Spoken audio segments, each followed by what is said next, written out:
Ito mga sir, meron sa ating dinalang click na tinulak-tulak na lang to kahapon. Kaso nga lang, natsambahan niyang maraming pila kahapon. At ngayon lang din ito maharap para magawa. At ito, tinutroubleshoot mga tinanggal natin yung upuan niya. Kasi sabi nga, natuyan daw ito ng langis. See, testing mo nga padaling nga. Uy, parang big bike to mga sir.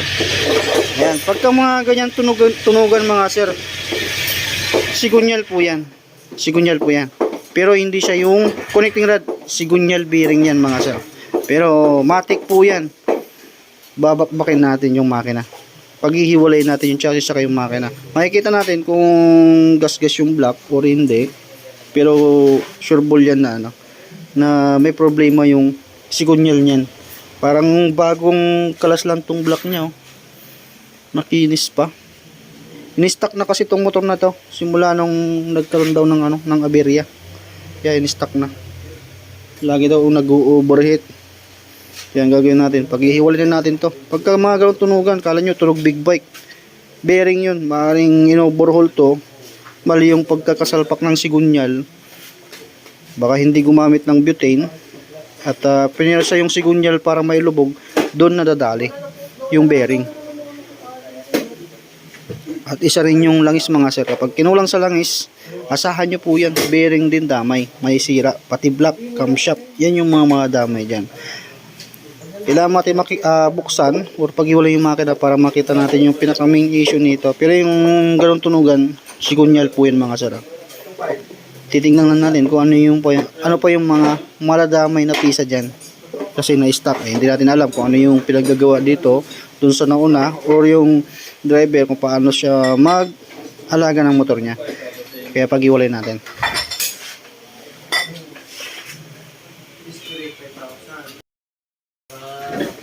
Eto, bali napag-iwalay na natin yung makina sa kanyang chassis. At yung chassis niya, ilalabas muna natin para hindi sumikip yung ating pesto. Kasi marami pa nag-aantay. At ito nga, ito yung wawalwalin natin. Hindi kita malilimutan. Kinanta na. Yan, wawalwalin natin ito mga sir.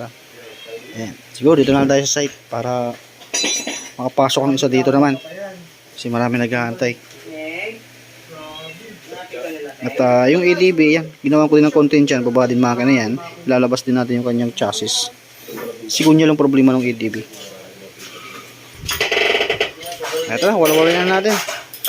Papansin nyo dito, ito yung tuyo dito, kasi nga, na-stock na yung motor. Simula nung nagkaroon ng aberya, hindi na ginamit ng 3 months yata. Medyo matagal.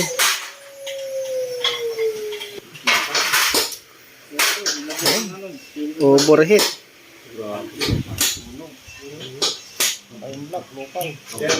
Aftermarket yung basta asahan nyo yan mga sir. Pag aftermarket yung gasket natin, asahan nyo po yan. Overheating. Pati yung block nya kasi mga sir aftermarket. Kung kunti lang din naman ang diferensya mga sir, mas maganda yung original na bilhin nyo.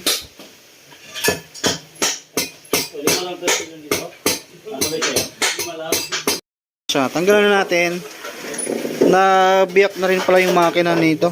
At yung kanyang sigunyal napalitan na. Aftermarket na rin yung kanyang nilagay. Or nilagay dito. Kasi makikita naman dito. Nasaliwa pa yung sigunyal. Yung sigunyal na black out. Sa Shopee meron din nabibiling sigunyal assembly, kaso nga lang pagka meron silang hindi parehas. Example nung sa isang customer namin, bumili siya ng sigunyal, magkaiba. Hindi pasok yung oil seal. Yung oil seal dito, hindi pasok dito. Kaya nangyari, napabili uli siya ng bago. Hindi doble-doble lang yung gastos. Imbis na makatipid kayo, mas lalo lang nadodoble yung gastos.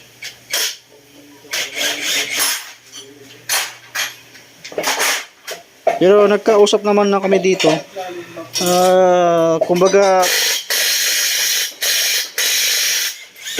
Kumbaga all in na kasi ito mga sir. Ang siningil ko dito 8.5. Para hindi niyo na ako tanongin kung magkano sisingilin ko dito. 8.5 lang singil ko dito. Overhaul na po yan. Side bearing, connecting rod, yan yung gagawin ko. Bali, original din yung ilalagay ko dyan. Kasi marami na rin ako naging previous na binigyan ko ng sigunyal. Para kahit pa paano, Pasko naman. December naman. Yan, yung black, original ang ilalagay ko dyan mga sir. Lahat original dyan. Pati mga gasket. Wala pong aftermarket dyan. Siguro, magiging aftermarket dyan yung langis. Kasi, hindi Honda eh.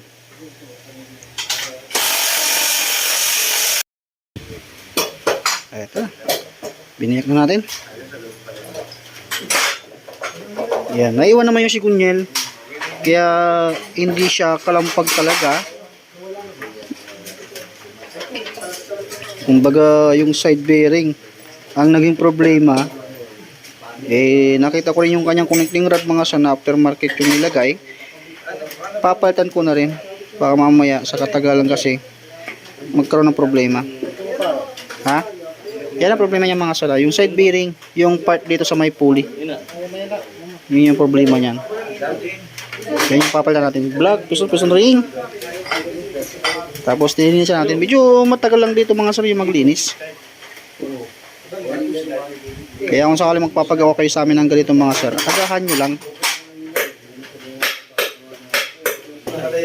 Yan. Kailangan natin siya pukpukin mga sir kasi matigas. Kaya kung maglulubog ka ng sigunyal, kailangan mo talaga siyang gamitan ng butane mga sir para may salpak mo ng dire-diretso yung sigunyal. Kaya kita yung pinukpok pa para lang matanggal. Ayan. Yan yung hindi siya kalampag. Natanggal lang yung yung iwan yung bearing doon sa crankcase sa sobrang tigas. Yung kanyang sigunyal mga sir. Ito yung kanyang connecting rod mga sir, maganit.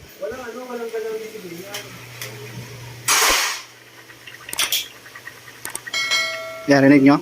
Para yung doon sa pinandar natin kanina bago natin kalasin. Ito. Saka yung side bearing. Kaya kumbaga ito, sablay yung pagkakagawa dito eh. Yan, aftermarket na to. Yan ito, papalitan natin to. Tapos, ang kukunin ko lang totally dito mga sir sa kanyang kuwan.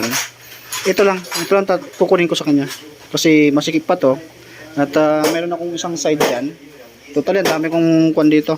Mga problema na kalampag lang. Ito yung kanyang gagamitin na. Ayan. Totally, naka-prepare na to. Original to mga sir. At ayaw ko rin magbigay ng aftermarket ng ikaka-back job ko lang din. Ito, original to mga sir. Ayan. Pinuksan ko na yan para sure ball. Dahil dito ay ipapalit natin. Ayan. May nagawin ko yan.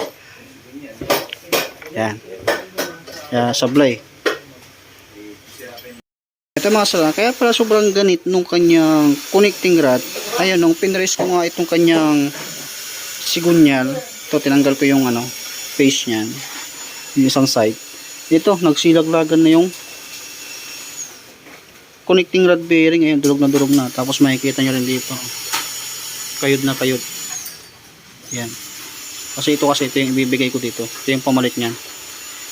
Ito yung sa kanya. Ito yung ibibigay ko. Original din yan, hindi po yan aftermarket. Yan, ito yung sa kanya kasi ito KNWA. Yan, ibig sabihin aftermarket yan. At yung ibibigay ko ito. Yan, papansin yung connecting rod. Yan ang original KGG. Yan, mayroon pang C. Yan yung ibibigay ko sa kanya para kahit pa paano makatipid naman siya. Kumbaga kinuha ko lang talaga dito dahil hindi naman siya kalampag. Ito, yan, mabubuo ko na to para hindi siya mapagastos kasi laki na nang nagastos dun sa una. 10,000 aftermarket yung block, aftermarket yung pin, siguro yung connecting rod. Ito original. Kaya lang kung ito kasi kaya lang din naman ito nasira dahil kalampag. Tinanggal ko na yung isang face niyan. Ito nga ipapalit ko. At ito, original yan. Mababa lang yung mileage nito mga sir. Kaso nga lang, nagkaroon lang ng ano ng problema, kumbaga nagtaas siya ng mga spring kaya nadali. Kumbaga persado. Tapos bundok pa yung inaakyatan. Kaya bumigay yung ano, yung side dito. Alam niyo naman pagkabakal tapos sobrang init at hindi maganda yung oil, hindi nakakapag-lubricate ng maayos, doon siya nasisira.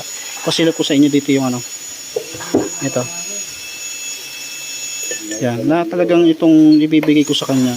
Wala talagang problema para kahit paano, talagang may pruweba na good condition yung ibibigay natin. Yan. Walang problema to.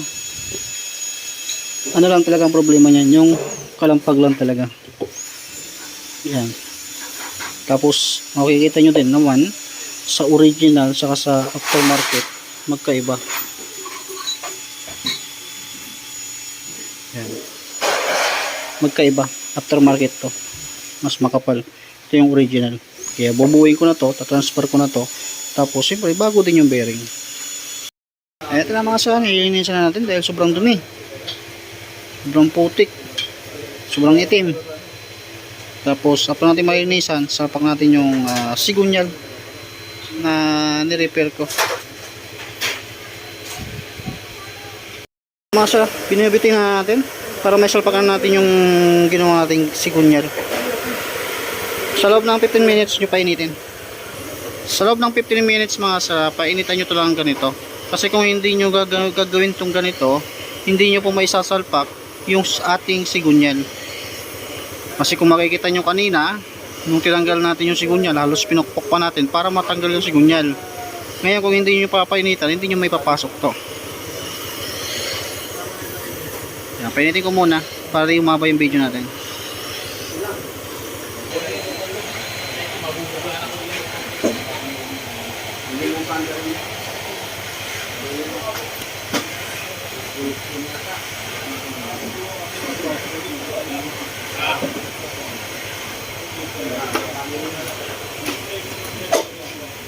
Easy yan.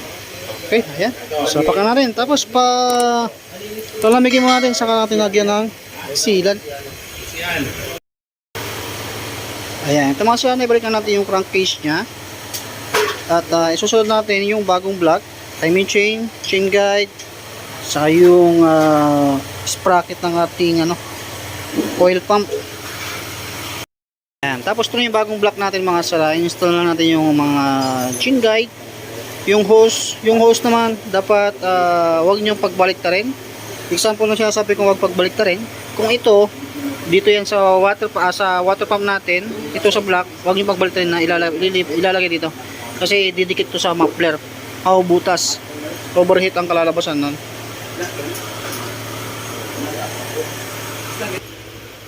Yan, after nyo palitan ng valve seal, langisan nyo, tapos lagyan nyo ng or sukatan pala ng pillar gauge 10 sa intake, 24 sa exhaust. Yan, tapos ito na yung piston ring natin. Ina-arrange na kapulong yung ring sa piston para may salpakan natin doon. Ayan, ito mga sir, ikabitan natin yung bagong block natin. Ayan, orig po yan mga sir. Kahit na hindi ako nakakuha ng warranty niyan, warranty ko yung kay tropa yan. Assurance lang talaga na na talagang masasabi kong original. Siyempre, warranty natin dapat hindi matuya ng langis sa loob ng 1 month. Kasi yung 1 month na hindi ka nag-change oil, nagamit yung motor mo, sira na kagad dyan. Yan, tapos abonado pa kami sa isang dowel. Wala pang dowel.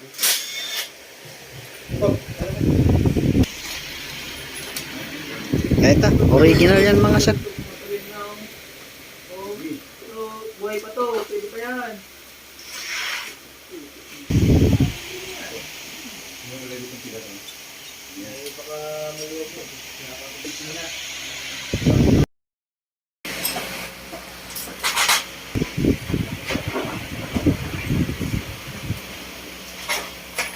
Napatayin na natin, paggilid na lang.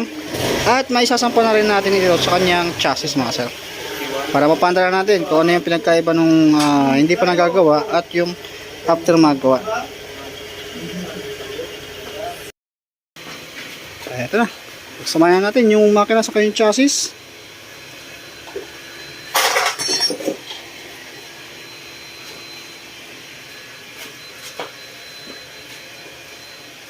Yan. Yan.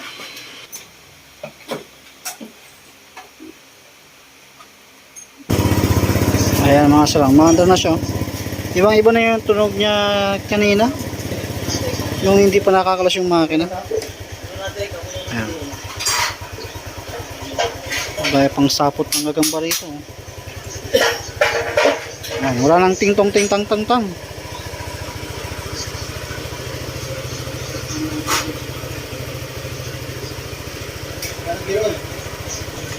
Ayan, tapos bago na rin yung kanyang battery. Dahil na-stock yung motor, kaya nasira yung battery niya. Ayan na. Case closed na tayo. Okay, tatakboy mo muna.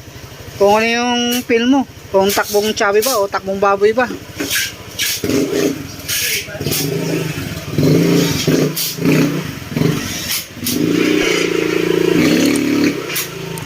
Ayan, okay na.